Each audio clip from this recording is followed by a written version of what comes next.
Excel has a great deal of computational capability when it comes to working with dates, also a number of built-in functions that allow you to work with dates efficiently. If you're typing a data entry in Excel, use /or as the separator. Now in the United States, typically we display month, day, year, and that's the way we type it. In other countries it could be day/month/year.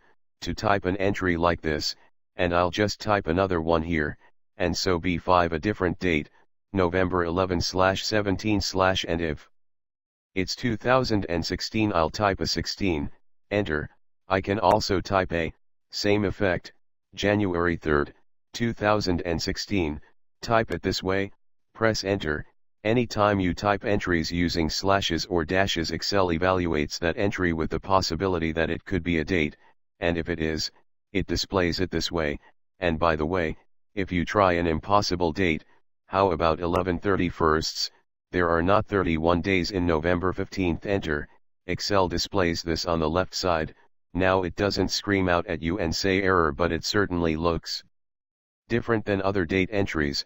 Now long story short, data entries actually are numbers and they're lined up on the right side automatically, and when they're not, like this, it raises a flag and you have to figure out sometimes why it didn't work.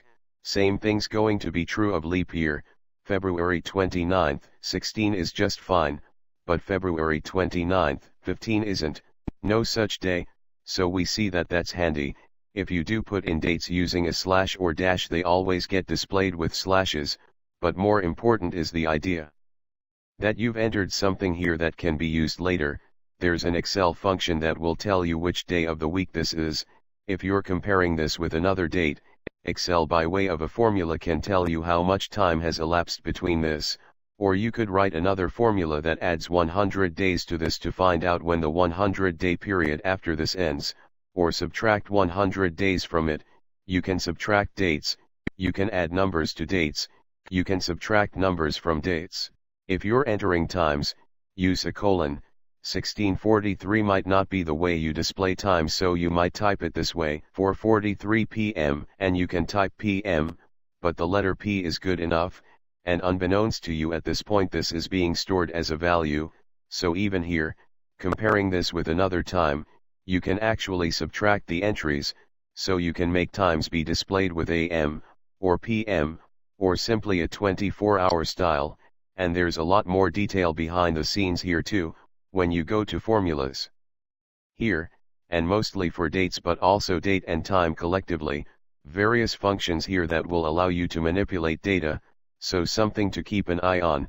For the time being, just remember enter dates with slash or dash, and there's one oddity you might encounter.